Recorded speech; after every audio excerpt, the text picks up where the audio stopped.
இறைவனுக்கு நன்றி.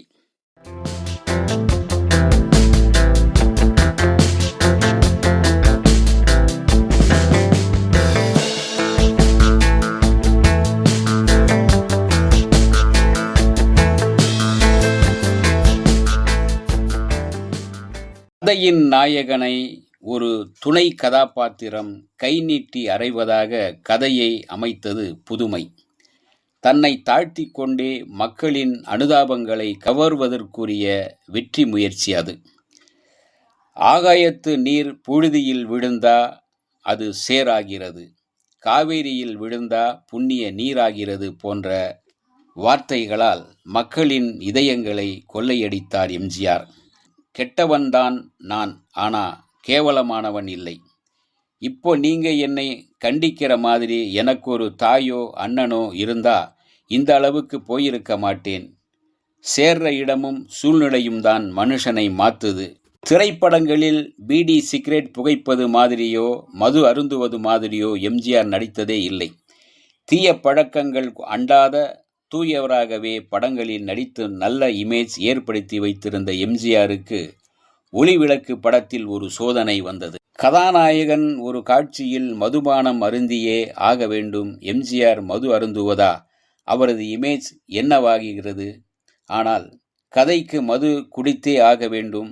10-15 அழகிய இளம் பெண்கள் பாடி நடனமாடி மயக்க மருந்தை எம்ஜிஆர் முகத்தில் ஸ்ப்ரே செய்கின்றனர்.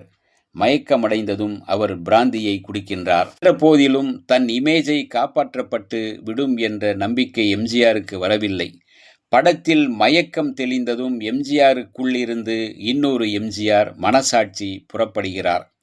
எதிரே போய் நின்று கொண்டு கை நீட்டி தைரியமாக சொல், நீ மனிதன்தானா?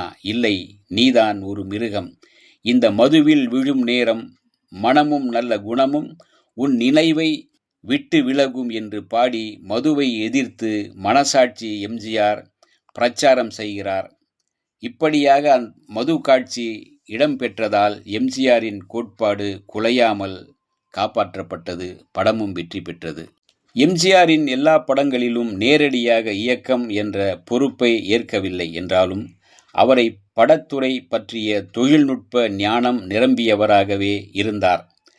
பாடல்களை, காட்சியை, வசனத்தை, கதை சொல்லும் முறையை சேர்த்தமைக்கும் அவர், காட்சியமைக்கும், மாற்றி அமைக்கும் அவர் ஒரு தனி நூலை எழுதலாம். அந்த அளவுக்கு செல்வாக்கு திறன் படைத்தவராக இருந்தார். செல்வராஜ் எழுதிய கதைப்படி ஒளிவிளக்கு சவுகார் ஜானகியை ஒரு தோழியாகவே காண்பிக்க செய்திருப்பார் எம்ஜிஆர். தெருவும் ஊரும் தன் காதலியும் தவறாக தோழியை எண்ணிய போது, தன்னை கருதிய போது, விதவைக்கு சீர்திருத்தம் என்ற பெயரில் வாழ்க்கை போக்கை மாற்றி அமைக்காமல் படமாக்கப்பட்டது. எனவே புது வசந்தத்திற்கு முன்பாகவே பிரியமான தோழியாகி நினைக்க வைத்துவிட்ட படம் ஒளிவிளக்கு. இந்த உளவியல் மாற்றத்தை விதைத்ததனால் படம் வெற்றி பெற்றது, சாதனை படமானது. இந்த கருத்திற்கு ஆதரவாக ரசிகர்கள் ஒளிவிளக்கை வெள்ளி விழா படமாக மாற்றியமைத்தனர். எம்ஜிஆருக்காகவே உடை ஒப்பனை செய்த பீதாம்பரம் போல அவரது வெற்றி கதாபாத்திரத்திற்கு ஏற்ப சொர்ணம் சொக்க வைக்கும் உரையாடல்களை வரைந்திருந்தார். திரையரங்கில் அவரது வரிக்கு வரி வசனத்திற்கு கைத்தட்டல் கிடைத்தது. திலகம் எம்ஜிஆர் 1984ஆம் ஆண்டு கை கால் இழந்து பேச முடியாமல் அவதிப்பட்டார். 87 ஜூலையில் மீண்டும் சிகிச்சைக்காக அமெரிக்க பயணமானார். கண்ணீர் கடலில் மூழ்கியது தமிழகம். ஆறுதல் தேடி தத்தளித்த மக்களுக்கெல்லாம் ஒளிவிளக்காய் வீசியது இந்த படத்தின் கீதங்களே. இறைவா உன் மாளிகையில் எத்தனையோ மணிவிளக்கு, தலைவா உன் காலடியில் என் நம்பிக்கையின் ஒளிவிளக்கு என்ற பாடல் வரிகளை வாலி எழுதியிருந்தார் அல்லவா? கதைப்படி மரணப்படுக்கையில் இருக்கும் எம்ஜிஆருக்கென்று எழுதப்பட்ட பாடல் 16 ஆண்டுகளுக்கு பிறகு எம்ஜிஆரின் மறுபிறவிக்கு அன்று பிரார்த்திக்கப்பட்ட பாடலாக மாறியது. குக்கிராமத்தில் இருக்கும் டெண்டர் திரையரங்கு உட்பட அனைத்து கொட்டகைகளிலும் ஒளிவிளக்கின் இந்த பாடல் இடைவேளைக்கு முன்போ பின்போ கண்டிப்பாக காட்டுவது எழுதாத சட்டமாக மக்களின் அன்பாக உருந்தது. ஒளிவிளக்கு எம்ஜிஆருக்கு மட்டும் 100வது படம் அல்ல, நாம் ஒவ்வொருவரும் 100க்கு 100 பார்த்து பின்பற்ற வேண்டிய நல்ல படம் ஒளிவிளக்கு. எம்ஜிஆரின் 100வது படம் ஒளிவிளக்கு. அந்த படம் பேரைப் போலவே ஒளி மிகுந்தது, வெற்றிக்கானது, மாபெரும் வெற்றியும் பெற்றது. அதன் ஒளி தமிழகம் எங்கும் உலகம் எங்கும் பரவியது. அதை பற்றி பேசுவோம். ஒளிவிளக்கு பற்றி பேசுவோம். சந்திரலேகா வழியாக உலக புகழ்பெற்ற நிறுவனம் ஜெமினி ஸ்டுடியோ, அதன் அதிபர் எஸ் வாசன் முதலாக எம்ஜிஆருடன் இணைந்தார். எம்ஜிஆரின் 100வது படமான ஒளிவிளக்கு என்ற திரை காவியத்தை உருவாக்கினார். அந்த காலத்தில் பிரம்மாண்டம் என்ற சொல்லுக்கு இவர்தான் முதலாளி. எனவே அசோகன், மனோகர், தேங்காய் சீனிவாசன், ஜெயலலிதா, சவுகார் ஜானகி, சுந்தரிபாய், டிபி, முத்துலட்சுமி, காந்திமதி ஆகிய ஒளிமிகுந்த நட்சத்திரங்களை எல்லாம் தேடி பிடித்து பிரகாசப்படுத்தினார். அதனால்தான் ஒளிவிளக்கு இந்தியாவிலும் இலங்கையிலும் வெள்ளி விழா கண்டது. படகோட்டி, எங்க வீட்டு பிள்ளை, அன்பேவா, காவல்காரன் உள்ளிட்ட எம்ஜிஆர் படங்களால் ஏகோபித்த பாராட்டுகளை பெற்ற கவிஞர் வாலி ஒளிவிளக்கு வழியாக இருட்டில் இருந்த பாமரனுக்கும் தெரிந்த உலக புகழ்பெற்ற கவிஞனாக உயர்ந்தார். அந்த படத்தில் அவர் எழுதிய நான் கண்ட கனவில் நீ இருந்தாய், நாங்க புதுசா கட்டிக்கிட்ட ஜோடிதாங்க, ருக்குமணியே பர இறைவா உன் மாளிகையில், தைரியமாகச் சொல் நீ மனிதன்தானா, மாம்பழத்தோட்டம், மல்லிகை கூட்டம் முதலிய பாடல்களை TMS, சுசீலா, LR ஈஸ்வரி இணைந்து பாடினர். பாடல்கள் பிரபலமாவதற்கு மந்திரித்துவிட்ட இசை மெட்டுக்களை மெல்லிசை மன்னர் MS விஸ்வநாதன் தந்தார். அப்போது அண்ணா ஆட்சியில் இருந்த காலமாகையால் கட்சி பிரச்சாரம் போல சுரணத்தின் உரையாடல்கள் அவரது பெயருக்கேற்ப ஒளிர்ந்தன.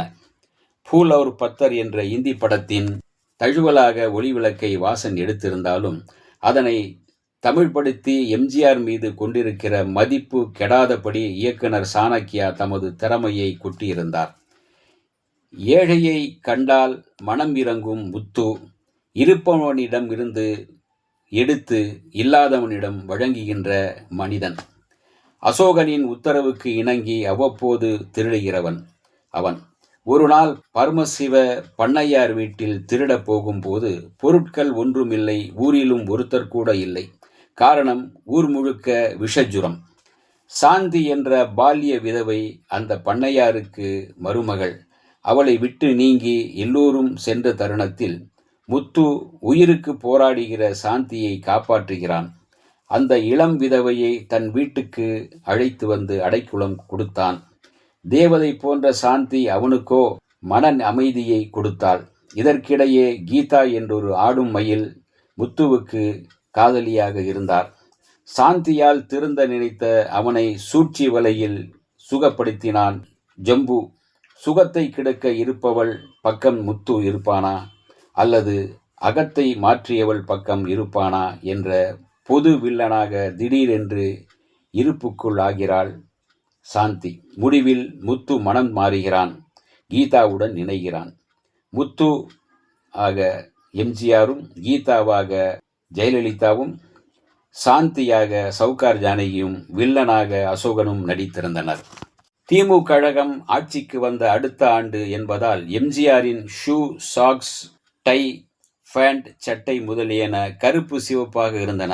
கதாநாயகனுக்காக வசனம் எழுதப்பட்டதா, கட்சியின் பிரச்சாரத்திற்காக வசனம் வரையப்பட்டதா என்று முடிவு கட்ட முடியாதபடி சொர்ணம் வசனங்களை தீட்டியிருந்தார். இதர் வாலியின் பாடல்கள் திமுகவிற்கு பிரச்சார பாடல்களாக தெரிந்தன.